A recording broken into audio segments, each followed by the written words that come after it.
bir neçə nəfər belə anamız var ki, evin tək yeganə övladını Qarabağ müharibəsində bizim torpaqlarımız uğruna, Qarabağ uğruna qurban verib. Bax, o analardan biri budur. Bir anamız da var, Nəzakət ana, onu da tanıyırıq. O da Turalın anasıdır, Füzulidə.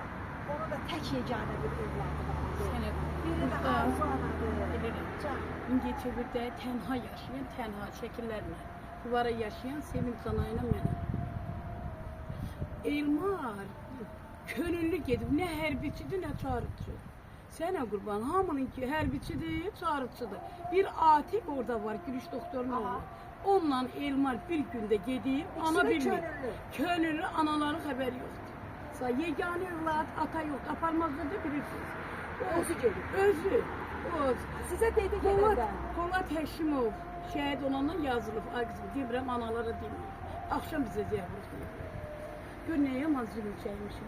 Tam mən nə deyim, əsrəm. Mən nə deyim? Yəni ki, qədər.